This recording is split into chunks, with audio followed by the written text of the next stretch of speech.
ಬೇಗ ಬರಲಿರ್ತಕ್ಕಂಥ ಯೇಸು ಕ್ರಿಸ್ತನ ಪರಿಶುದ್ಧ ನಾಮದಲ್ಲಿ ನಾನನ್ನು ವಂದನೆ ನಿಮಗೆ ತಿಳಿಸ್ತೇನೆ. ಈ ಸಮಯ ನಮ್ಮ ಮುಂದೆ ಈ ಮೀಡಿಯಾದಲ್ಲಿ ಕೂಡಿ ಬರುವಂತೆ ಕರ್ತನ ಸಹಾಯ ಮಾಡಿ ಅವಸರವನ್ನು ಒದಗಿಸಿಕೊಟ್ಟದಕ್ಕಾಗಿ ದೇವರ ಸ್ತೋತ್ರ ಮಾಡುತ್ತೇನೆ. ನಾನಿವತ್ತಿನ ಈ ಸಮಯ ಕೆಲವೊಂದು ಆತ್ಮಿಕ ಸತ್ಯಗಳನ್ನು ತಿಳಿಯಪಡಿಸಲಿಕ್ಕೆ ಕರ್ತನಲ್ಲಿ ನಾನು ಇಷ್ಟಪಡುತ್ತೇನೆ. ದೇವರ ವಾಕ್ಯದಲ್ಲಿ ನಾವು ನೋಡುತ್ತೇವೆ, ದೇವರು ತನ್ನ ಮಕ್ಕಳನ್ನ ಎಷ್ಟು ಪ್ರೀತಿಸುತ್ತಾನೆ ಎಂಬತಕ್ಕಂಥದನ್ನು ಪರಿಚಯಪಡಿಸಲು ನಾನು ಇಷ್ಟಪಡುತ್ತೇನೆ. ನಮಗೆ ಗೊತ್ತು, ಮನುಷ್ಯನನ್ನ ದೇವರ ಈ ಭೂಮಿಯಲ್ಲಿ ಸೃಷ್ಟಿ ಮಾಡಿದ ಮುಖ್ಯ ಉದ್ದೇಶ ದೇವರ ಜೊತೆಯಲ್ಲಿ, ದೇವರ ಅನ್ಯೋನ್ಯತೆಯಲ್ಲಿ, ದೇವರ ಐಕ್ಯತೆಯಲ್ಲಿ ಒಂದಾಗಿ ನಡೆಯಬೇಕೆಂಬುದಾಗಿ ದೇವರು ಮನುಷ್ಯನ ಸೃಷ್ಟಿ ಮಾಡಿದ್ದಾನೆ. ಅನೇಕ ಸಾರಿ ಮನುಷ್ಯನು ಅದನ್ನು ಗ್ರಹಿಸಿಕೊಳ್ಳಲಿಕ್ಕೆ, ತಿಳಿದುಕೊಳ್ಳಲಿಕ್ಕೆ ಅವಸರವನ್ನು ತೆಗೆದುಕೊಳ್ಳುತ್ತಾ ಇಲ್ಲ. ಮನುಷ್ಯನಿಗೆ ಸೃಷ್ಟಿ ಮಾಡಿದ ದೇವರನ್ನು ತಿಳಿದುಕೊಳ್ಳಲಿಕ್ಕಾಗಲಿರ್ತಕ್ಕಂಥ ಮನೋಭಾವ ಮನುಷ್ಯನಲ್ಲಿ ನಷ್ಟಪಟ್ಟು ಹೋಗಿದೆ. ಇದಕ್ಕೆಲ್ಲ ಕಾರಣ ಏನೆಂಬುದಾಗಿ ಹೇಳಿದ್ರೆ, ಸೃಷ್ಟಿ ಮಾಡಲ್ಪಟ್ಟಂತ ಮನುಷ್ಯನು ದೇವರಿಂದ ಬಿದ್ದು ಹೋದನು ಎನ್ನತಕ್ಕಂಥದ್ದು ನಾವು ಸತ್ಯವೇದದಲ್ಲಿ ಕಲೀಲಿಕ್ಕೆ ಸಾಧ್ಯವಾಗ್ತದೆ. ನಾನು ನಿಮಗೆ ತಿಳಿಯಪಡಿಸಿದ ಸಂಗತಿ, ದೇವರು ಮನುಷ್ಯನ ಸೃಷ್ಟಿ ಮಾಡಿದ ನಷ್ಟಪಟ್ಟು ಹೋಗಲಿಕ್ಕಾಗಿ ಅಲ್ಲ, ಸದಾ ಕಾಲ ದೇವರೊಂದಿಗೆ ವಾಸಿಸಲಿಕ್ಕೆ, ದೇವರೊಂದಿಗೆ ಜೀವಿಸಲಿಕ್ಕೆ, ದೇವರೊಂದಿಗೆ ಅನ್ಯೋನ್ಯವಾಗಿರಲಿಕ್ಕೆ ದೇವರು ಮನುಷ್ಯನ ಸೃಷ್ಟಿ ಮಾಡಿದ್ದಾನೆ. ಯಾಕೆ ಮನುಷ್ಯನು ದೇವರಿಂದ ಅನ್ಯವಾಗಿ ಹೋಗಿದ್ದಾನೆ ಎಂಬುದಾಗಿ ಹೇಳಿದ್ರೆ, ದೇವರ ಸನ್ನಿಧಾನದಲ್ಲಿ ದೇವರು ನಮಗೆ ನೇಮಿಸಲ್ಪಟ್ಟಿರ್ತಕ್ಕಂಥ ದೈವಿಕ ಮಾರ್ಗಗಳು, ಸತ್ಯಗಳನ್ನ ತಿಳಿದುಕೊಳ್ಳಲಿಕ್ಕೆ ಮನಸ್ಸಿನಲ್ಲಿ ನಾವು ತಪ್ಪಿ ಹೋಗಲಿಕ್ಕೆ ಕಾರಣ ಮನುಷ್ಯನ ಅಧರ್ಮ ಅಥವಾ ಪಾಪ ಎಂಬುದಾಗಿ ಸತ್ಯವೇದ ನಮಗೆ ಕಲಿಸಿಕೊಡುತ್ತಾ ಇದೆ. ಹಾಗೆ ಮನುಷ್ಯನು ದೇವರ ಮುಂದೆ ಅಧರ್ಮವನ್ನು ಮಾಡಿ, ಪಾಪವನ್ನು ಮಾಡಿ, ದೇವರದ ಅನ್ಯವಾಗಿ ದೂರವಾಗಿ ಹೋಗಿ ಮನುಷ್ಯನ ಅಧರ್ಮದಲ್ಲಿ ಸಿಕ್ಕಿಬಿದ್ದು ತನ್ನ ಜೀವಿತದಲ್ಲಿ ಸ್ವಸ್ಥತೆ, ಸಮಾಧಾನ, ಸಂತೋಷ ನಷ್ಟಪಡಿಸಿಕೊಂಡು ಜೀವಿಸುತ್ತಾ ಇರತಕ್ಕಂಥ ಸನ್ನಿವೇಶವನ್ನು ಕಂಡಾಗ ದೇವರಿಗೆ ಬಹಳ ದುಃಖ ಉಂಟಾಯಿತು ನೋಡ್ಲಿಕ್ಕೆ ಸಾಧ್ಯವಾಗ್ತದೆ. ಕಾರಣ, ಸೃಷ್ಟಿ ಮಾಡಿದ ದೇವರು ಮನುಷ್ಯನ ಬಹಳ ಆಳವಾಗಿ ಪ್ರೀತಿಸ್ತಾ ಇದ್ದಾನೆ. ಮನುಷ್ಯನ ಸೃಷ್ಟಿಯ ಕುರಿತಾಗಿ ಗಮನಿಸುವಾಗ ಅನೇಕ ರೀತಿಯಲ್ಲಿರ್ತಕ್ಕಂಥ ಮಾತುಗಳು ಲೋಕದಲ್ಲಿ, ಶಾಸ್ತ್ರಗಳಲ್ಲಿ, ಅದೇ ರೀತಿಯಲ್ಲಿ ಶಾಸ್ತ್ರೀಯವಾಗಿ ಎಲ್ಲರೂ ಕೂಡ ಸೈನ್ಸ್ ಪರವಾಗೆಲ್ಲ ವಿವಿಧ ರೀತಿಯಲ್ಲಿರ್ತಕ್ಕಂಥ ಮಾತುಗಳನ್ನ ಹಾಡುತ್ತಾ ಇದ್ದಾರೆ. ಆದರೆ ಮನುಷ್ಯನ ಸೃಷ್ಟಿ ದೇವರಿಂದ ಮಾತ್ರ ಉಂಟಾಯಿತು ಎಂಬುದಾಗಿ ನಾವು ಸತ್ಯವೇದ ನಮಗೆ ಸ್ಪಷ್ಟವಾಗಿ ತಿಳಿಯಪಡಿಸ್ತಾ ಇದೆ. ಮಾತ್ರವಲ್ಲ, ಲೋಕದಲ್ಲಿರ್ತಕ್ಕಂಥ ಕೆಲವು ಸೃಷ್ಟಿ ಮನೋಹರಗಳನ್ನ ಕಾಣುವಾಗಲೂ ನಮಗೆ ತಿಳಿದುಕೊಳ್ಳಲಿಕ್ಕೆ ಸಾಧ್ಯ. ಆದರೆ ಹಿಂದೆ ದೇವರ ಕೈಗಳಿದೆ, ದೇವರ ಸೃಷ್ಟಿ ಇದೆ ಎನ್ನತಕ್ಕಂಥ ನಮಗೆ ನೋಡ್ಲಿಕ್ಕೆ ಸಾಧ್ಯವಾಗುತ್ತೆ. ಹಾಗಾದ್ರೆ ಮನುಷ್ಯನನ್ನ ದೇವರು ಸೃಷ್ಟಿ ಮಾಡಿದ್ದಾನೆ. ಸೃಷ್ಟಿ ಮಾಡಿದ ಉದ್ದೇಶ ಮನುಷ್ಯನು ದೇವರೊಂದಿಗೆ ಅನ್ಯೋನ್ಯವಾಗಿ ನೆಲೆಗೊಳ್ಳಬೇಕೆಂಬುದಾಗಿ ಬೈಬಲ್ ನಾವು ಕಲಿಯುವಾಗ, ಆದಿಯಲ್ಲಿ ದೇವರು ಸೃಷ್ಟಿ ಮಾಡಿದ ಮೊದಲನೇ ಮನುಷ್ಯನು ಆದಾಮನು, ಅವಳು ಎಂಬುದಾಗಿ ಸತ್ಯದ ವೇದದಲ್ಲಿ ನಾವು ಗಮನಿಸ್ತೇವೆ. ಇವರನ್ನ ದೇವರು ನೆಲದ ಮಣ್ಣಿನಿಂದ ಉಂಟು ಮಾಡಿ ಅವರಿಗೆ ಮೂಗಿನಲ್ಲಿ ಜೀವಶ್ವಾಸವನ್ನು ಊದಿಕೊಟ್ಟು ದೇವರ ಜೀವವರಲ್ಲಿ ಉತ್ಪತ್ತಿ ಆಯ್ತು ನೋಡ್ಲಿಕ್ಕೆ ಸಾಧ್ಯ. ದೇವರು ಅವರದ್ದು ಅನ್ಯೋನ್ಯವಾಗಿದ್ದನು. ಯಾವಾಗ ಮನುಷ್ಯನು ಪಾಪ ಮಾಡಿ, ಅಧರ್ಮ ಮಾಡಿ, ದೇವರ ನಿಯಮಗಳನ್ನ ಮೀರಿ ಹೋದನೋ ಆಗಲೇ ಮನುಷ್ಯನು ದೇವರಿಂದ ಅಗಲವಾಗಿ ಹೋಗಲಿಕ್ಕೆ ಸಾಧ್ಯವಾಯಿತು, ಅನ್ಯವಾಗಿ ಹೋಗಲಿಕ್ಕೆ ಸಾಧ್ಯವಾಯಿತು. ಹಾಗಾದ್ರೆ ನನ್ನ ಕೇಳತಕ್ಕಂಥ ಆತ್ಮಿಕ ಸಹೋದರ, ಸಹೋದರಿಯೇ, ದೇವರ ಮಗುವೆ, ನಾನು ನಿಮಗೆ ಎಚ್ಚರಿಸಿ ಕೂಡ ಹೇಳುತ್ತೇನೆ, ದೇವರಿಂದ ನಾವು ಅಗಲವಾಗಿ ಹೋದರೂ ಕೂಡ ದೇವರು ನಮ್ಮನ್ನ ಕೈ ಬಿಡುತ್ತಾ ಇಲ್ಲ. ದೇವರು ನಮ್ಮನ್ನು ಹುಡುಕಿ ಬರುತ್ತಾ ಇದ್ದಾನೆ. ಸತ್ಯವೇದದಲ್ಲಿ ಒಂದು ಮಾತು ನಾವು ಹೀಗೆ ಓದುತ್ತೇವೆ, ನಾವೆಲ್ಲರೂ ದಾರಿ ತಪ್ಪಿದ ಕುರಿಮರಿಗಳಂತೆ ಬಳಲಿ ತೊಳಲುತ್ತಾ ಇದ್ದೇವೆ ಎಂಬುದಾಗಿ ಹೇಳುತ್ತಾ ಇದ್ದೇವೆ. ಕುರುಬನಿಲ್ಲದ ಕುರಿಗಳ ಹಾಗೆ, ನಾಯಕನಿಲ್ಲದ ಪ್ರಜೆಗಳ ಹಾಗೆ ಚದರಿ ಬಳಲಿ ಹೋಗತಕ್ಕಂಥದ್ದನ್ನ ನಾವು ಗಮನಿಸಲಿಕ್ಕೆ ಸಾಧ್ಯವಾಗುತ್ತದೆ. ಯಾಕೆ ಹಾಗೆ ಹೋಗುತ್ತಾ ಇದ್ದಾರೆ? ಒಬ್ಬ ನಾಯಕನಿದ್ದನು, ಒಬ್ಬ ಯಜಮಾನನಿದ್ದನು, ಒಬ್ಬ ಕುರುಬನಿದ್ದನು. ಆದರೆ ಇವೆಲ್ಲವನ್ನು ಬಿಟ್ಟು ನಾವು ಸ್ವ ಇಚ್ಛೆಗನುಸಾರವಾಗಿ ನಾವು ಜೀವಿಸಲಿಕ್ಕೆ ಪ್ರಾರಂಭ ಮಾಡಲಿಕ್ಕೆ ಶುರುವಾಯಿತು. ಈಗಿನ ಕಾಲಘಟ್ಟಗಳನ್ನು ನಾವು ಗಮನಿಸಿಕೊಂಡು ನೋಡಿದ್ರೆ ಯಾರಿಗೂ ಯಾವ ವ್ಯಕ್ತಿಗಳಿಗೂ ನಾಯಕರ ಅವಶ್ಯಕತೆ, ನಡೆಸುವಂತ ಅವಶ್ಯಕತೆ ಇಲ್ಲ.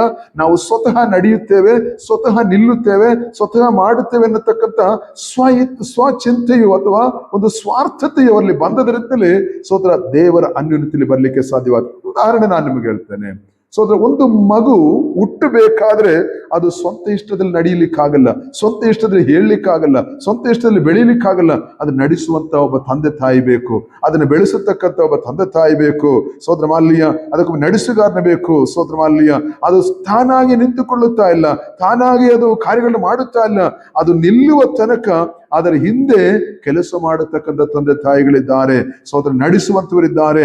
ಅದರಿಂದ ಅದು ಬೆಳೆದ ಮೇಲೆ ಹೇಳಲಿಕ್ಕಾಗಲ್ಲ ನಾನು ಸ್ವಂತವಾಗಿದ್ದೇನೆ, ಸ್ವಂತ ಶಕ್ತಿಯಿಂದ ನಿಂತುಕೊಳ್ಳುತ್ತಾನೆ, ಸ್ವಂತ ಬಲ ನಿಂತುಕೊಳ್ಳುತ್ತಾನೆ ಎಂಬುದು ಹೇಳಲಿಕ್ಕೆ ಸಾಧ್ಯವಿಲ್ಲ. ಹಾಗೆ ಹೇಳತಕ್ಕಂಥದ್ದು ಮೂಢತನ ಎಂಬುದಾಗಿ ನಾನು ವ್ಯಕ್ತವಾಗಿ ಹೇಳಲಿಕ್ಕೆ ಇಷ್ಟಪಡುತ್ತಾ ಇದ್ದೇನೆ. ಕಾರಣ ನಾವು ನಿಂತಿರುವಂಥದ್ದು ದೇವರ ಕೃಪೆಯಿಂದಲೇ. ಆತ್ಮಿಕ ಅರ್ಥದಲ್ಲಿ ಹೇಳ್ತೇನೆ, ನಾವು ನಮ್ಮನ್ನ ದೇವರು ನಿಲ್ಲಿಸದೇ ಇದ್ದರೆ, ದೇವರು ನಮಗೆ ಸಹಾಯ ಮಾಡದೇ ಇದ್ದರೆ, ನಾವು ಎಳೆಯತಕ್ಕಂಥ ನಾವು ಉಸಿರಾಡದೇ ಇದ್ದರೆ ನಮ್ಮ ಸ್ಥಿತಿ ಮುಗಿದು ಹೋಯ್ತು. ಇನ್ನೊಂದು ಅರ್ಥದಲ್ಲಿ ಹೇಳ್ತೇನೆ, ನಮ್ಮ ನರನಾಡಿಗಳಲ್ಲಿ ಒಂದು ನರ ಮಿಸ್ಟೇಕ್ ಆದ್ರೆ ನಾವು ನಶಿಸಿ ಹೋಗುತ್ತೇವೆ, ನಷ್ಟಪಟ್ಟು ಹೋಗುತ್ತೇವೆ. ಸೋದರ, ಆದರೆ ಮನುಷ್ಯನು ಅದರಲ್ಲಿ ಹೆಗ್ಗಳಿಕೆ ಪಡುತ್ತಾನೆ, ಹೊಗಳಿಕೊಳ್ಳುತ್ತಾನೆ, ಹೆಮ್ಮೆ ಪಡುತ್ತಾ ಇದ್ದಾನೆ ಎಂಬುದಾಗಿ ನಾವು ಹೇಳಲಿಕ್ಕೆ ಇಷ್ಟಪಡುತ್ತೇನೆ. ಸೋದರ, ನಾವಿನ್ಯಾರು ಹೊಗಳಿಕೊಳ್ಳಲಿಕ್ಕೆ, ಹೆಮ್ಮೆ ಪಡಲಿಕ್ಕೆ ಆಸ್ಪದವಿಲ್ಲ. ನಾವು ಹಾಗೆ ಆಲಿಯ ಸೋದರ ಸ್ವತ್ತ ಹಿತದ ಪ್ರಕಾರವಾಗಿ, ಸ್ವಚಿಂತೆಯ ಪ್ರಕಾರವಾಗಿ, ಸ್ವಾರ್ಥತೆಯಿಂದ ನಾವು ದೇವರಿಂದ ಅಗಲವಾಗಿ ಹೋಗ್ತಾ ಇದ್ದೇವೆ. ಸ್ತೋತ್ರ. ಆದ್ರಿಂದ ಆತ್ಮಿಕ ದೇವರ ಮಕ್ಕಳೇ, ದೇವರು ಬಯಸತಕ್ಕದ್ದು ನಾವು ನಮ್ಮ ಇಷ್ಟದ ಪ್ರಕಾರವಾಗಿ ಹೋಗಿ ನಾಶನಕ್ಕೆ ಬೀಳುವುದಕ್ಕಾಗಿ ಅಲ್ಲ, ನಾವು ದೇವರ ಕಡೆಗೆ ಸೋದರ ಜೀವಿಸುವಂತದಕ್ಕಾಗಿ ನಾವು ನೋಡುತ್ತೇವೆ. ದೇವರು ನಮ್ಮನ್ನ ಸೃಷ್ಟಿ ಮಾಡಿದ್ದು ಸಾಯಲಿಕ್ಕಾಗಿ ಅಲ್ಲ, ನಶಿಸಿ ಹೋಗಲಿಕ್ಕೆ ಆಗಿ ಅಲ್ಲ, ಸೋದರ ನಷ್ಟಪಟ್ಟು ಹೋಗಲಿಕ್ಕಾಗಿ ಅಲ್ಲ. ದೇವರು ಸೃಷ್ಟಿ ಮಾಡಿದ್ದು ದೇವರ ಜೊತೆಯಲ್ಲಿ, ದೇವರೊಂದಿಗೆ, ದೇವರ ಅನ್ಯೋನ್ಯತೆಯಲ್ಲಿ ಬದುಕಲಿಕ್ಕಾಗಿ ದೇವರು ನಮ್ಮನ್ನು ಸೃಷ್ಟಿ ಮಾಡಿದ್ದಾನೆ. ಹಾಗಾದ್ರೆ ಸೋದರ, ಇದು ತಪ್ಪಿ ಹೋದಾಗ ಸೋದರ, ದೇವರ ಮನಸ್ಸು ಬಹಳ ದುಃಖ ಪಡುತ್ತಾ ಇದೆ, ವೇದನೆ ಪಡುತ್ತಾ ಇದೆ, ನೋಡ್ಲಿಕ್ಕೆ ಸಾಧ್ಯ. ಆದ್ರಿಂದ ದೇವರು ತನ್ನ ಕರುಣೆಯನ್ನ ನಮ್ಮ ಮೇಲೆ ತಿರುಗಿ ತೋರಿಸ್ತಾ ಇದ್ದಾನೆ. ನಾನು ಹೇಳ್ತಾ ಬರ್ತಕ್ಕಂಥ ಸಂಗತಿ, ದೇವರು ನಮ್ಮನ್ನು ಸೃಷ್ಟಿ ಮಾಡಿದ ಮೇಲೆ ಆಲಿಯ ಸೋದರ ನಮ್ಮ ಮೇಲೆ ಎಷ್ಟು ಮಮತೆಯನ್ನಿಟ್ಟಿದ್ದಾನೆ, ಎಷ್ಟು ಪ್ರೀತಿಯನ್ನಿಟ್ಟಿದ್ದಾನೆ ಎಂಬುದಾಗಿ ನಾವು ತಿಳಿದುಕೊಳ್ಳಬೇಕಾಗಿದೆ. ಸ್ತೋತ್ರ. ಅಲ್ಲಿ ನಾವು ಗಮನಿಸಬೇಕಾದ ಸಂಗತಿ ಸೋದರ, ದೇವರು ನಷ್ಟಪಟ್ಟು ಹೋದಂತ ಮಕ್ಕಳನ್ನ, ನಷ್ಟಪಟ್ಟು ಹೋದ ದೇವರ ಜನರನ್ನ ಮರಳಿ ಪಡೆಯಲಿಕ್ಕೋಸ್ಕರವಾಗಿ ಏನು ತ್ಯಾಗವನ್ನು ವಹಿಸಿಕೊಳ್ಳುತ್ತಾ ಇದ್ದಾನೆ. ಸತ್ಯವೇದಲ್ಲಿ ನಾವು ಹೀಗೊಂದು ಮಾತು ಓದುತ್ತೇವೆ. ಸೋದರ ಏನ್ ಹೇಳ್ತಾನೆ ಎಂಬುದಾಗಿ ಹೇಳಿದ್ರೆ, ದೇವರು ತಾನು ಸೋದರ ಈ ಭೂಮಿಯಲ್ಲಿ ಮನುಷ್ಯನನ್ನು ರಕ್ಷಿಸಲಿಕ್ಕೋಸ್ಕರವಾಗಿ ಮನುಷ್ಯನ ಅವತಾರವನ್ನು ತಾಳಿ ಈ ಭೂಮಿಗೆ ಬರುತ್ತಾ ಇದ್ದಾನೆ. ಸೋದರ, ಅದರರ್ಥ ನಾವು ಸೋದರ ಯೋಹಾನ ಸುವಾರ್ತೆ 1ನೇ ಅಧ್ಯಾಯದಲ್ಲಿ ನಾವು ಗಮನಿಸುವ ಹೇಳ್ತಾನೆ, ದೇವರು ಸ್ತೋತ್ರ ಆದಿಯಲ್ಲಿ ದೇವರು ಸೋದರ ಆದಿಯಲ್ಲಿ ವಾಕ್ಯವಿತ್ತು, ಆ ವಾಕ್ಯವು ದೇವರ ಬಳಿಯಲ್ಲಿತ್ತು, ಆ ವಾಕ್ಯವು ದೇವರಾಗಿತ್ತು, ಆ ವಾಕ್ಯವು ಆದಿಯಲ್ಲಿ ಸೋದರ ದೇವರ ಬಳಿಯಲ್ಲಿದ್ದನು, ಅದು ನರಾವತಾರವೆತ್ತಿ ಮನುಷ್ಯನ ಮಧ್ಯದಲ್ಲಿ ವಾಸ ಮಾಡಿತ್ತು ಎಂಬುದಾಗಿ ಹೇಳ್ತಾನೆ. ಆ ವಾಕ್ಯದಲ್ಲಿ ಜೀವ ಇತ್ತು ಎಂಬುದಾಗಿ ಹೇಳ್ತಾನೆ. ಹಾಗಾದ್ರೆ ಸೋದರ, ಇದು ಯಾರು ಕುರಿತಾಗಿ ಹೇಳ್ತಾ ಇದ್ದಾನೆ? ಸೋದರ, ನಮ್ಮನ್ನ ನಾವು ತಪ್ಪಿ ಹೋದ ಮಾರ್ಗದಿಂದ ಕುರಿಗಳಿಲ್ಲದ ಕುರುಬನಾಗಿ ಬಳಲಿ ತೊಳುತ್ತಾ ಇದ್ದ ನಮ್ಮನ್ನ ಸೋದರ ದೇವರ ಬಳಿಗೆ ನಡೆಸಲಿಕ್ಕಾಗಿ, ಈ ಸತ್ಯವನ್ನು ತಿಳಿಸಲಿಕ್ಕಾಗಿ, ಈ ದೇವರ ಪ್ರೀತಿಯನ್ನು ತಿಳಿಯಪಡಿಸಲಿಕ್ಕಾಗಿ ಸೋದರ ನಮಗೋಸ್ಕರ ಈ ಭೂಮಿಯಲ್ಲಿ ನಸರೇನಾದ ಯೇಸು ಸ್ವಾಮಿ ಇಳಿದು ಬರುತ್ತಾ ಇದ್ದಾನೆ, ಅವತರಿಸುತ್ತಾ ಇದ್ದಾನೆ. ಸೋದರ, ಅವನು ಇಳಿದು ಬರುತ್ತಾ ಇದ್ದಾನೆ, ಅವನು ಜನ್ಮ ತಾಳುತ್ತಾ ಇದ್ದಾನೆ, ಅವನು ಮನುಷ್ಯನ ರೂಪವನ್ನು ತಾಳಿಕೊಳ್ಳುತ್ತಾನೆ. ಯಾತಕ್ಕೋಸ್ಕರವಾಗಿ? ನನ್ನನ್ನು ನಿನ್ನನ್ನು ಬಿಡುಗಡೆ ಮಾಡಿ ತಿರುಗಿ ದೇವರ ಅನ್ಯೋನ್ಯತೆಯಲ್ಲಿ ಸೇರಿಸಲಿಕ್ಕಾಗಿ, ನಷ್ಟಪಟ್ಟು ಹೋದ ಅನ್ಯೋನ್ಯತೆಯನ್ನ ಒಟ್ಟುಗೂಡಿಸಲಿಕ್ಕೋಸ್ಕರವಾಗಿ ಮನುಷ್ಯನ ರೂಪವನ್ನು ತಾಳಿಕೊಳ್ಳುತ್ತಾ ಇದ್ದಾನೆ. ಇದನ್ನು ತಿಳಿದುಕೊಳ್ಳಲಿಕ್ಕಾಗದೆ ಮನುಷ್ಯನು ಅವನ ಬಳಿಗೆ ಬಂದವರನ್ನ ಹಿಂಸೆ ಪಡಿಸುತ್ತಾ ಇದ್ದಾನೆ. ಅವನಿಗೆ ಆಲಿಸೋತ್ರ ಅವನ್ನ ಅಂಗೀಕರಿಸಿಕೊಳ್ಳುತ್ತಾ ಇಲ್ಲ, ಸ್ವೀಕರಿಸಿಕೊಳ್ಳುತ್ತಾ ಇಲ್ಲ, ಸ್ವಂತರು ಕೂಡ ಸ್ವೀಕರಿಸಿಕೊಳ್ಳುತ್ತಾ ನೋಡ್ಲಿಕ್ಕೆ ಸಾಧ್ಯವಾಗುತ್ತದೆ. ಸೋದರ, ಕಾರಣ ಏನು? ನಮ್ಮನ್ನ ತಿರುಗಿ ದೇವರ ಮಕ್ಕಳಾಗಿ ಪಡೆಯಲಿಕ್ಕಾಗಿ. ಯೋಹಾನ ಪತ್ರಿಕೆ 3ನೇ ಅಧ್ಯಾಯ 1ನೇ ವಾಕ್ಯ ನಾವು ಹೀಗೆ ಓದುತ್ತೇವೆ, ನೋಡಿರಿ, ದೇವರ ಮಕ್ಕಳೆಂಬ ಪದವಿಯನ್ನು ಸೋದರ ಹೆಸರನ್ನು ನಮಗೆ ಕೊಡುವುದರಲ್ಲಿ ತಂದೆ ಎಂಥ ಪ್ರೀತಿಯನ್ನು ನಮ್ಮ ಮೇಲೆ ಇಟ್ಟಿದ್ದಾನೆಂಬುದಾಗಿ. ಆತ್ಮಿಕ ಸಹೋದರ ಸಹೋದರಿಯ ದೇವರ ಮಗುವೆ, ಸೋದರ, ನಾವು ಯಾರು ಆಲಿಯ ಸೋದರ ಶೈತಾನೆಂದು ಹುಟ್ಟಿದವರಲ್ಲ, ಲೋಕದಲ್ಲಿರುವ ಯಾರು ಶೈತಾನೆಂದು ಹುಟ್ಟಿದವರಲ್ಲ, ಎಲ್ಲರನ್ನು ದೇವರು ಸೃಷ್ಟಿ ಮಾಡಿದ್ದಾನೆ. ಇವತ್ತು ಆ ಸೋದರ ಲೋಕದಲ್ಲಿ ಗಮನಿಸುವಾಗ ನಾವು ಆ ಜಾತಿ ಈ ಜಾತಿ, ಆ ಜನ ಈ ಜನ ಎನ್ನತಕ್ಕಂಥ ವ್ಯತ್ಯಾಸದಲ್ಲಿ ಮನುಷ್ಯರಾಗಿ ಹೊಡೆದಾಡಿ ಆಲಿಯ ಸೋದರ ನಾಶವಾಗುತ್ತಾ ಇದ್ದಾರೆ. ಕಾರಣ ದೇವರನ್ನ ತಿಳಿದುಕೊಳ್ಳದೆ ಇರುವುದರಿಂದಲೇ ಕಾರಣ, ದೇವರನ್ನು ಬಿಟ್ಟದ್ರಿಂದಲೇ ಕಾರಣ.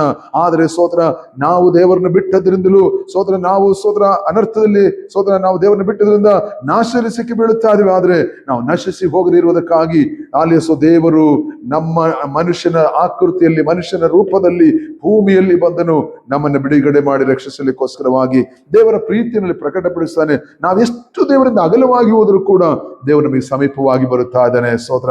ಕಾರಣವಿಷ್ಟೇ, ದೇವರು ನಿನ್ನನ್ನು ನಮ್ಮನ್ನು ಪ್ರೀತಿಸುತ್ತಾ ಇದ್ದಾನೆ. ದೇವರ ಪ್ರೀತಿ ನಮ್ಮನ್ನು ಅರ್ಥ ಮಾಡಿಕೊಳ್ಳಿರಿ.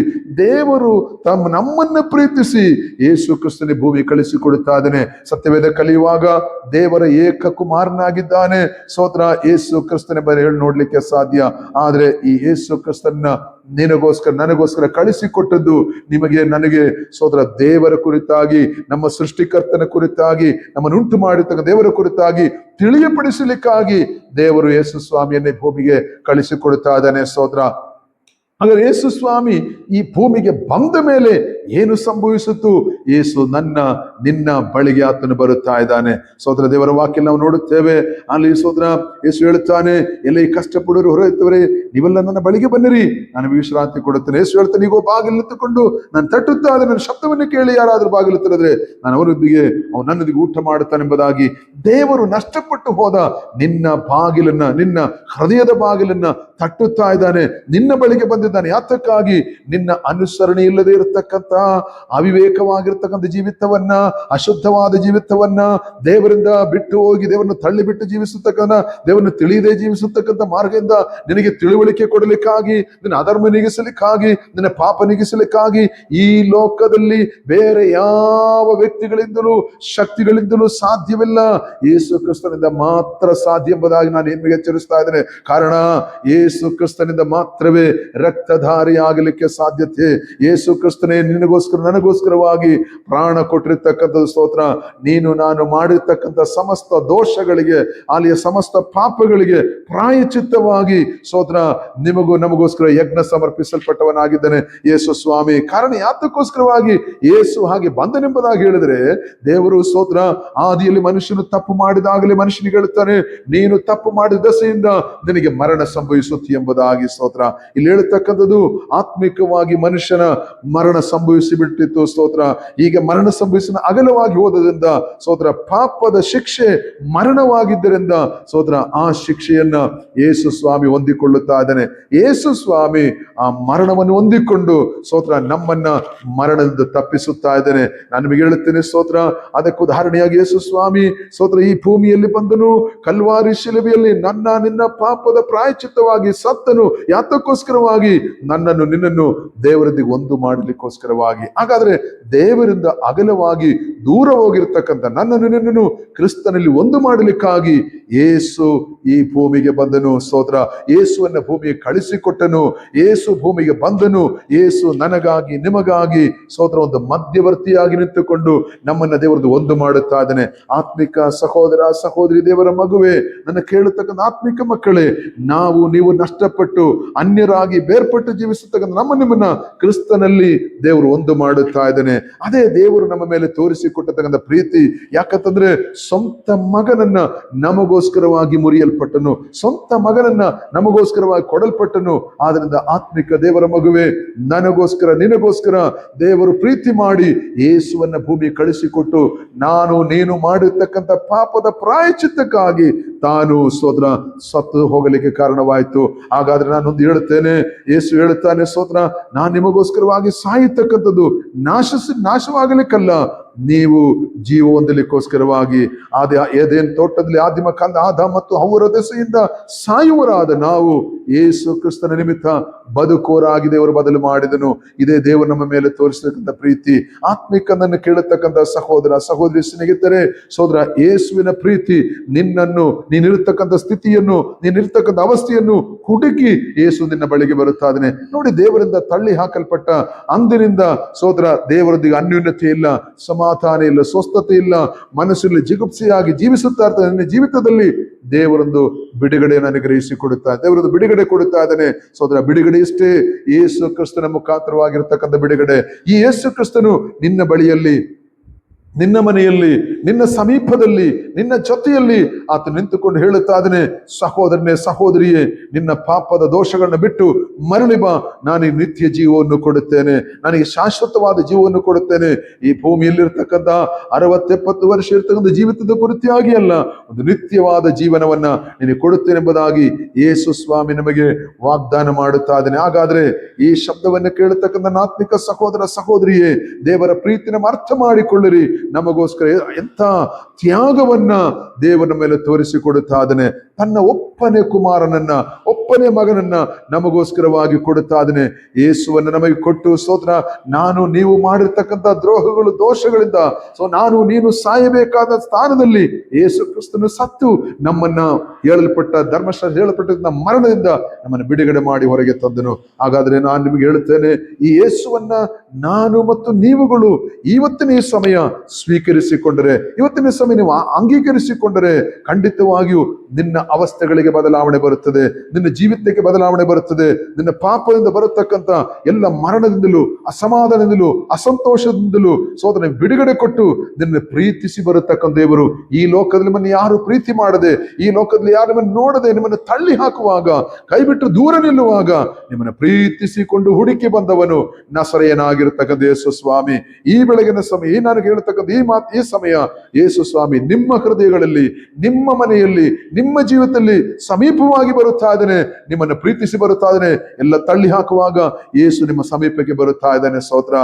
ನಾವು ದೇವರ ವಾಕ್ಯ ನಾವು ಗಮನಿಸ್ತೇವೆ, ಯೇಸು ನಮ್ಮನ್ನು ಹುಡುಕಿ ನಮ್ಮ ಬಳಿಗೆ ಬರುತ್ತಾ ಇದ್ದಾನೆ. ಯೋಹಾನ ಸುವಾರ್ತೆಯಲ್ಲಿ ಒಂದು ವಾಕ್ಯ ನಾವು ಬೈಬಲ್ ಓದುತ್ತೇವೆ, ಸೋದರ, ನೀವು ನನ್ನನ್ನ ಆರಿಸಿ ತೆಗೆದುಕೊಂಡಿಲ್ಲ, ನಾನು ನಿಮ್ಮನ್ನು ಆರಿಸಿ ತೆಗೆದುಕೊಂಡಿದ್ದೇನೆ. ಯೇಸು ನಿಮ್ಮನ್ನು ಹುಡುಕಿ ಬಂದಿದ್ದಾನೆ. ದೇವರ ಪ್ರೀತಿ ಯೇಸು ಕ್ರಿಸ್ತನ ಮುಖಾಂತರ ನಮಗೆ ಪ್ರಕಟವಾಗಿ ಬರುತ್ತಾ ಇದೆ. ದೇವರ ಪ್ರೀತಿ ಎಷ್ಟೆಂಬುದಾಗಿ ನಮಗೆ ತಿಳಿಯಪಡಿಸಿದ್ದು ತಂದೆಯಾದ ದೇವರು ತನ್ನ ಕುಮಾರನಾಗಿರ್ತಕ್ಕಂಥ ಯೇಸು ಕ್ರಿಸ್ತನ ಮುಖಾಂತರ ಈ ಪ್ರೀತಿ ನಮಗೆ ಪ್ರಕಟವಾಯಿತು. ಏನಾಗಿದೆ ಈ ಪ್ರೀತಿ? ಯೇಸು ಸ್ವಾಮಿ ತೋರಿಸಿಕೊಡುತ್ತಾ ಇದ್ದಾನೆ, ಪ್ರಾಣವನ್ನು ಕೊಡುವುದಕ್ಕಿಂತ ಹೆಚ್ಚಿನ ಪ್ರೀತಿ ಬೇರೆ ಯಾವುದೂ ಇಲ್ಲ. ಈ ಪ್ರೀತಿಗೆ ಬದಲಾಗಿ ನಾವು ಏನನ್ನು ಕಟ್ಟಲಿಕ್ಕೆ ಸಾಧ್ಯವಿಲ್ಲ. ಯೇಸು ಕ್ರಿಸ್ತ ನಮ್ಮ ಮೇಲೆ ತೋರಿಸತಕ್ಕಂಥ ಪ್ರೀತಿ, ದೇವರ ಮೇಲೆ ತೋರಿಸತಕ್ಕಂಥ ಪ್ರೀತಿಗೆ ಬದಲಾಗಿ ಏನನ್ನು ಬೆಲೆ ಕಟ್ಟಲಿಕ್ಕೆ ಸಾಧ್ಯವಿಲ್ಲ. ಯಾರಿಗೂ ಕಟ್ಟಲಿಕ್ಕಾಗದೇ ಇರತಕ್ಕಂಥ ಒಂದು ಬೆಲೆ ಯೇಸು ಕ್ರಿಸ್ತನು ಈ ಭೂಮಿಯಲ್ಲಿ ಸಕಲ ಮನುಷ್ಯನಿಗೋಸ್ಕರವಾಗಿ, ನನಗೋಸ್ಕರ, ನಿನಗೋಸ್ಕರವಾಗಿ ಬೆಲೆ ಕಟ್ಟಿದ್ದಾನೆ. ಆದ್ರಿಂದ ನಾನು ನೀನು ಆ ಯೇಸುವನ್ನು ಹೃದಯಪೂರ್ವಕವಾಗಿ ಅಂಗೀಕರಿಸಿಕೊಂಡ್ರೆ, ಯೇಸುವೆ ನಿನ್ನ ಪ್ರೀತಿ ಅರ್ಥ ಮಾಡಿಕೊಳ್ಳಲಿಕ್ಕಾಗದೆ, ಯೇಸುವೆ ನಿನ್ನ ಮಮತೆಯನ್ನು ಅರ್ಥ ಮಾಡಿಕೊಳ್ಳಲಿಕ್ಕಾಗದೆ, ದೇವರೇ ನಿನ್ನ ಪ್ರೀತಿ ತಿಳಿದುಕೊಳ್ಳಲಿಕ್ಕಾಗದೆ ನಾನು ನಿನ್ನನ್ನು ಬಿಟ್ಟು ದೂರ ಹೋಗುತ್ತಾ ಇದೆ. ಇವತ್ತು ನಾನು ನಿನ್ನ ಬಳಿಗೆ ಬರುತ್ತೇನೆ. ನಾನು ಈ ಶಬ್ದವನ್ನು ಕೇಳಿ ನಿನ್ನ ಬಳಿಗೆ ಬರುತ್ತೇನೆ. ನಾವು ನಿಂತಿರುವಂತಹ ಸ್ಥಳದಲ್ಲಿ, ಕೂತಿರ್ತಕ್ಕಂಥ ಸ್ಥಳದಲ್ಲಿ ನಾವು ತೀರ್ಮಾನ ಮಾಡಿಕೊಳ್ಳೋಣ, ಯೇಸುವೆ ನಾನು ನಿನ್ನನ್ನು ಸ್ವೀಕಾರ ಮಾಡಿಕೊಳ್ಳುತ್ತೇನೆ, ದೇವರ ನಾನು ಸ್ವೀಕಾರ ಮಾಡಿಕೊಳ್ಳುತ್ತೇನೆ. ಇಷ್ಟು ಆಳವಾದ ಪ್ರೀತಿ ನನ್ನ ಮೇಲೆ ಇಟ್ಟಿದೆ ಎಂಬುದಾಗಿ ನನಗೆ ಗೊತ್ತಿರಲಿಲ್ಲ ಅಪ್ಪ. ನನ್ನೆಲ್ಲ ಕೆಟ್ಟವಾದ ಸ್ವಭಾವಗಳಿಂದ, ಬೇಡವಾದ ಜೀವಿತದಿಂದ, ಪಾಪದ ಜೀವಿತದಿಂದ, ಪಾಪದ ಅಶುದ್ಧಿಯಿಂದ ನಾನು ಹೊರಗೆ ಬರುತ್ತೇನೆ, ನನಗೆ ಸಹಾಯ ಮಾಡುವುದಾಗಿ ನೀನು ಈ ಬೆಳಗಿನ ಸಮಯ, ಈ ಸಮಯ, ನಾನು ಹೇಳತಕ್ಕಂಥ ಈ ಸಮಯ ನೀನು ಸ್ವೀಕರಿಸಿಕೊಂಡ್ರೆ ಖಂಡಿತವಾಗಿಯೂ ದೇವರು ನಿನ್ನ ಹೃದಯದೊಳಗೆ ಬರುತ್ತಾನೆ, ನಿನಗೆ ಬಿಡುಗಡೆಯನ್ನು ಕೊಡುತ್ತಾನೆ. ಮಾತ್ರವಲ್ಲ, ತಪ್ಪಿ ಹೋಗಿ ಯಾರು ಇಲ್ಲದೆ, ಕುರುಬನಿಲ್ಲದೆ ಕುರಿಗಳಾಗಿ, ಯಜಮಾನಿಲ್ಲದೆ ತಿರುಗಾಡುತ್ತಾದ್ರೆ ನಿನಗೊಬ್ಬ ಯಜಮಾನನಾಗಿ, ನಿನಗೊಬ್ಬ ಸಹಾಯಕನಾಗಿ, ನಿನ್ನ ನಡೆಸುವಾತನಾಗಿ, ನಿನ್ನೆಲ್ಲ ವಿಷಯಗಳನ್ನು ಕೇಳಲಿಕ್ಕೆ, ನಿನ್ನೆಲ್ಲ ಸಮಸ್ಯೆಯನ್ನು ಕೇಳಲಿಕ್ಕೆ, ನಿನ್ನೆಲ್ಲ ಭಾರವಾದ ವಿಷಯಗಳನ್ನು ಕೇಳಲಿಕ್ಕೆ, ನಿನ್ನ ಒಂಟಿತನವನ್ನು ನೀಗಿಸಲಿಕ್ಕೆ ಯೇಸು ನಿನ್ನ ಸಮೀಪದಲ್ಲಿ ಬರುತ್ತಾ ಇದ್ದಾನೆ. ಯೇಸುವಿನ ಹತ್ತಿರ ಬರುತ್ತಾ ಇದ್ದಾನೆ. ನೀ ಸ್ವೀಕರಿಸಿ ಹೇಳು, ಯೇಸುವೆ ನನಗೆ ನೀನು ಬೇಕೆಂಬುದಾಗಿ. ಖಂಡಿತವಾಗಿ ಯೇಸು ನಿನ್ನ ಜೀವಿತದಲ್ಲಿ, ನಿನ್ನ ಕುಟುಂಬ ಜೀವಿತದಲ್ಲಿ, ನಿನ್ನ ವೈಯಕ್ತಿಕ ಜೀವಿತದಲ್ಲಿ, ನೀನು ಎಲ್ಲೇ ಇದ್ದರೂ ಕೂಡ, ನೀನು ಯಾವ ಸ್ಥಿತಿಯಲ್ಲಿದ್ದರೂ ಕೂಡ ಯೇಸುವನ್ನು ಪ್ರೀತಿಸುತ್ತಾ ಇದ್ದಾನೆ, ದೇವರನ್ನು ಪ್ರೀತಿಸ್ತಾ ಇದ್ದಾನೆ. ಆದ್ರೆ ದೇವರ ವಾಕ್ಯ ಹೇಳುತ್ತದೆ, ಸ್ತೋತ್ರ, ದೇವರು ಲೋಕದ ಮೇಲೆ ಎಷ್ಟೋ ಪ್ರೀತಿಯನ್ನಿಟ್ಟು ತನ್ನ ಒಬ್ಬನೇ ಮಗನನ್ನು ಕೊಟ್ಟನು. ದೇವರು ನಮ್ಮನ್ನ ಮೇಲೆ ಅಷ್ಟು ಮಮತೆಯನ್ನಿಟ್ಟಿದ್ದಾನೆ. ಪ್ರಾಣವನ್ನ ನಮಗೋಸ್ಕರವಾಗಿ ಯೇಸು ಸ್ವಾಮಿ ಕೊಟ್ಟಿದ್ದಾನೆ. ಹಾಗಾದ್ರೆ ನಾನು ಕೇಳತಕ್ಕಂಥ ಸ್ನೇಹಿತನೇ, ಸಹೋದರಿಯ ಸಹೋದರನೇ, ಯೇಸು ಸ್ವಾಮಿನ ತಿಳಿದುಕೊಳ್ಳಿರಿ, ದೇವರ ಪ್ರೀತಿಯನ್ನು ಅರ್ಥ ಮಾಡಿಕೊಳ್ಳಿರಿ. ದೇವರು ನಮ್ಮನ್ನು ದ್ವೇಷಿಸುತ್ತಾ ಇಲ್ಲ, ದೇವರು ನಮ್ಮನ್ನು ತಳ್ಳಿ ಹಾಕುತ್ತಾ ಇಲ್ಲ, ದೇವರು ನಮ್ಮನ್ನು ದೂರ ತಳ್ಳುತ್ತಾ ಇಲ್ಲ. ನಾವು ನಮ್ಮ ಪಾಪದ ದೆಸೆಯಿಂದ, ನಮ್ಮ ಅಧರ್ಮದ ದೆಸೆಯಿಂದ ನಾವಾಗಿಯೇ ದೇವರಿಂದ ಅಗಲವಾಗಿ ಹೋಗಿದ್ದೀವಿ. ಆದರೂ ಕೂಡ ದೇವರ ಪ್ರೀತಿ ನನ್ನನ್ನು, ನಿನ್ನನ್ನು ಹುಡುಕಿ ಬಂದು ಬಿಡುಗಡೆ ಮಾಡಲಿಕ್ಕೆ ಹತ್ತಿರ ಬರುತ್ತಾ ಇದೆ. ಈ ಕರ್ತನು, ಈ ದೇವರು ನಿನ್ನ ಬಳಿಗೆ ಬಂದಿದ್ದಾನೆ. ಸೋದರ, ಇದೊಂದು ಜಾತಿಯ, ಮತದ, ಪಂಗಡದ ದೇವರಾಗಿ ಅಲ್ಲ, ಸ್ವರ್ಗದ ದೇವರು, ಸೃಷ್ಟಿ ಮಾಡಿದ ಸೃಷ್ಟಿಕರ್ತನು ನಿನ್ನ ಸಮೀಪಕ್ಕೆ ಬರುತ್ತಾ ಇದ್ದಾನೆ. ಯೇಸುವನ್ನ ನೀನು ಹೃದಯಪೂರ್ವಕವಾಗಿ ಸ್ವೀಕರಿಸಿಕೊಂಡರೆ, ಒಪ್ಪಿಕೊಂಡರೆ, ಸಹೋದರ ಸಹೋದರಿ, ನಿನಗೆ ಬಿಡುಗಡೆ ಸಂಭವಿಸುತ್ತದೆ, ನಿನಗೆ ಸೌಖ್ಯ ಸಂಭವಿಸುತ್ತದೆ, ನಿನಗೆ ಅದ್ಭುತ ನಡೆಯುತ್ತದೆ. ಆದ್ರಿಂದ ನಾನು ನಿಮಗೆ ಆಹ್ವಾನಿಸ್ತಾ ಇದ್ದೇನೆ, ಯೇಸು ನಿಮ್ಮನ್ನ ಕರೆಯುತ್ತಾ ಇದ್ದಾನೆ, ಯೇಸು ನಿಮ್ಮನ್ನು ಆಹ್ವಾನಿಸ್ತಾ ಇದ್ದಾನೆ. ಎಲ್ಲ ಕಷ್ಟಪಡುವವನೇ, ಹೊರೆಯೊತ್ತವನೇ, ನೀನು ಸೋದರ, ನನ್ನ ಬಳಿಗೆ ಬಾ, ನಾನೀಗ ವಿಶ್ರಾಂತಿ ಕೊಡುತ್ತೇನೆ, ನನಗೆ ಸಮಾಧಾನ ಕೊಡುತ್ತೇನೆ. ಲೋಕದಲ್ಲಿ ಒಬ್ಬ ವ್ಯಕ್ತಿಯು ಕೂಡ ಕರೆಯಲಿಲ್ಲ. ಅಲ್ಲಿ ಹೇಳುತ್ತಾ ಇಲ್ಲ, ಸೋದರ, ಕಷ್ಟಪಡುವನು, ಹೊರೆಯೊತ್ತನಾಗಿರ್ತಕ್ಕಂಥ ಜಾತಿಯಾಗಲಿ, ಕುಲವಾಗಲಿ, ಗೋತ್ರವಾಗಲಿ, ಯಾರೇ ಆಗಿದ್ದರೂ ಕೂಡ ವ್ಯತ್ಯಾಸವಿಲ್ಲದೆ ಅವನು ಆಹ್ವಾನಿಸುತ್ತಾ ಇದ್ದಾನೆ, ನನ್ನ ಬಳಿಗೆ ಬಾ, ನಾನು ನಿಮಗೆ ವಿಶ್ರಾಂತಿ ಕೊಡುತ್ತೇನೆ. ಈ ಶಬ್ದವನ್ನು ಕೇಳತಕ್ಕಂಥ ಆತ್ಮಿಕ ಸಹೋದರ ಸಹೋದರಿ, ಮಗುವೆ, ಸ್ನೇಹಿತನೇ, ನೀವು ದೇವರ ಸಮೀಪಕ್ಕೆ ಬನ್ನಿರಿ. ಸ್ತೋತ್ರ. ದೇವರು ನಮಗೊಬ್ಬನಿದ್ದಾನೆ, ದೇವರು ನಮ್ಮನ್ನು ಸೃಷ್ಟಿ ಮಾಡಿದ್ದಾನೆ. ದೇವರಿಲ್ಲದೆ ಈ ಜಗತ್ತಿಲ್ಲ ಎಂಬತಕ್ಕಂಥ ನಾನು ಸ್ಪಷ್ಟಪಡಿಸಿ ಹೇಳುತ್ತೇನೆ. ಆದ್ರಿಂದ ದೇವರು ನಿಮ್ಮನ್ನು ಕರೀತಾನೆ. ದೇವರ ಬಳಿಗೆ ಸಮೀಪಕ್ಕೆ ಬನ್ನಿರಿ, ಖಂಡಿತವಾಗಿಯೂ ದೇವರು ನಿಮ್ಮನ್ನು ಬಿಡುಗಡೆ ಕೊಡುತ್ತಾನೆ. ಆದ್ರಿಂದ ಈ ಶಬ್ದದ ಮುಂದೆ ಒಂದು ನಿಮಿಷ ನಮ್ಮನ್ನು ತಗ್ಗಿಸಿಕೊಳ್ಳೋಣ, ಒಂದು ನಿಮಿಷ ವಿನಯಪಡಿಸಿಕೊಳ್ಳೋಣ. ಕರ್ತನೆ, ನಾನು ಒಪ್ಪಿಕೊಳ್ಳುತ್ತೇನೆ. ನಾನು ಈ ಸಂದೇಶವನ್ನು ಕೇಳುತ್ತಿರುವಾಗ, ನಾನು ಈ ಮಾತನ್ನು ಗಮನಿಸುತ್ತಾ ಇರುವಾಗ ನಾನು ತಿಳಿದುಕೊಳ್ಳುತ್ತೇನೆ, ದೇವರೇ, ನಿನ್ನ ಪ್ರೀತಿ ಎಷ್ಟು ಆಳವಾಗಿದೆ, ನನಗೆ ಈ ಪ್ರೀತಿ ತಿಳಿದುಕೊಳ್ಳಿಕ್ಕೆ ಆಗಲಿಲ್ಲ. ಈಗ ನಾನು ಮರಳಿ ಬರುತ್ತೇನೆ, ನಾನು ಒಪ್ಪಿಕೊಳ್ಳುತ್ತೇನೆ, ನೀನೇ ನಮ್ಮ ಯಜಮಾನ, ನೀನೇ ನನ್ನ ದೇವರು, ನೀನೇ ನನ್ನ ಸೃಷ್ಟಿಕರ್ತ. ನಾನು ಪಾಪಿಯಾಗಿದ್ದೇನೆ, ನಾನು ಪಾಪವನ್ನು ಬಿಟ್ಟು ನಿನ್ನ ಬಳಿಗೆ ಬರುತ್ತೇನೆ ಎಂಬುದಾಗಿ ನಾವು ತೀರ್ಮಾನ ಮಾಡಿಕೊಳ್ಳೋಣ. ಈ ಶಬ್ದವನ್ನು ಕೇಳತಕ್ಕಂಥ ಸಹೋದರ ಸಹೋದರಿ, ನೀವು ತೀರ್ಮಾನ ಮಾಡಿಕೊಂಡ್ರೆ ಈ ನಿಮಿಷ ನಿನ್ನ ಬಳಿಯಲ್ಲಿ ಯೇಸು ಇಳಿದು ಬರುತ್ತಾನೆ, ನಿನ್ನ ಬಳಿಯಲ್ಲಿ ದೇವರು ಇಳಿದು ಬರ್ತಾನೆ, ನಿನ್ನ ವಿಷಯಕ್ಕೆ ಪರಿಹಾರ ಕೊಡುತ್ತಾನೆ. ದೇವರದಕ್ಕಾಗಿ ಸಹಾಯ ಮಾಡಲಿ. ಒಂದು ನಿಮಿಷ ನಾನು ನಿಮಗಾಗಿ ಪ್ರಾರ್ಥನೆ ಮಾಡುತ್ತೇನೆ. ಬಿಗಸನಾದ ದೇವರೇ, ಸ್ವರ್ಗೀಯ ಕರ್ತನೆ, ಇವತ್ತಿನ ಈ ಸಮಯ ಕೇಳಲ್ಪಟ್ಟಂತ ಈ ಸಂದೇಶವು, ಈ ಸಂದೇಶ ಕೇಳತಕ್ಕಂತ ವ್ಯಕ್ತಿ ಜೀವಿತಗಳ ಮೇಲೆ ತೀರ್ಮಾನ ತೆಗೆದುಕೊಂಡ ದೇವರ ವ್ಯಕ್ತಿ ಜೀವಿತಗಳ ಮೇಲೆ ದೇವರ ಅದ್ಭುತ ಮಾಡಿ ಬಿಡುಗಡೆ ಪಾಲಿಸು. ಕರ್ತನೆ, ಅವರ ಅನುಗ್ರಹಿಸು. ಇವರು ಕೂಡ ದೇವರ ಸನ್ನಿಧಾನ, ಕರ್ತನೆ, ನಿನ್ನ ಬಳಿಗೆ ಬರುವಂತೆ, ಇವರು ಕೂಡ ನಿನ್ನ ಮಗನಾಗಲಿಕ್ಕೆ, ನಿನ್ನ ಮಗಳಾಗಲಿಕ್ಕೆ, ನಿನ್ನ ಮಗು ಆಗಲಿಕ್ಕೆ ತೀರ್ಮಾನ ತೆಗೆದುಕೊಂಡಿದ್ದಾರೆ. ಇವರನ್ನು ಕೂಡ ಕರ್ತನೆ, ನಿನ್ನ ಮಗನು ಮಗಳಾಗಿ ರೂಪಾಂತರಗೊಳಿಸು, ಇವನ್ನ ಸ್ವೀಕರಿಸು, ಅವನು ಒಪ್ಪಿಸಿಕೊಡುತ್ತೇನೆ. ಕರ್ತನೆ, ಅನುಗ್ರಹಿಸು. ಅವರ ದುಃಖ, ಅವರ ವೇದನೆ, ಅವರ ಭಾರ, ಅವರ ಪ್ರಯಾಸ, ಅವರ ವ್ಯಾಧಿ, ಅವರ ಸಮಸ್ಯೆ, ಅವರ ಸಾಲ ಭಾರಗಳೆಲ್ಲವೂ ನೀಗಿ ಕರ್ತನೆ, ಅವರ ನಾಶನದ ಮಾರ್ಗದಲ್ಲಿರ್ತಕ್ಕಂಥ ಮಾರ್ಗ ತಪ್ಪಿಸು, ಅವರ ಆತ್ಮಹತ್ಯೆಯಿಂದ ಬಿಡಿಸು, ರೋಗದಿಂದ ಬಿಡಿಸು. ಅವರ ಯೇಸುವನ್ನು ಅಂಗೀಕರಿಸಿಕೊಳ್ಳಿ, ಅವರ ಸಕಲ ಪಾಪದಾಶದಿಂದ ನೀಗಿ ಅವರ ಶುದ್ಧವಾಗಲಿ. ಯೇಸುವಿನ ನಾಮದಲ್ಲಿ ಕಟ್ಟಲೆ ಕೊಡುತ್ತಾ ಇದ್ದೇವೆ. ಕರ್ತನೆ, ಇದನ್ನಾಗಿ ಮಾಡಿದಕ್ಕಾಗಿ ಸ್ತೋತ್ರ, ಪ್ರಾರ್ಥನೆ ಕೇಳಿದಕ್ಕಾಗಿ ಸ್ತೋತ್ರ. ಆ ಸಹೋದರಿನ ಮಗುವನ್ನ ಕರ್ತನೆ, ಆ ಸಹೋದರನನ್ನ, ಆ ತಾಯಿಯನ್ನ, ತಂದೆಯನ್ನ ನಿನ್ನ ಆಶೀರ್ವದಿಸಿದಕ್ಕಾಗಿ, ಸೌಖ್ಯ ಕೊಡೋದಕ್ಕಾಗಿ ಸ್ತೋತ್ರ. ಯೇಸುವಿನ ನಾಮದಲ್ಲಿ ತಂದೆಯೇ, ಆಮೇನ್.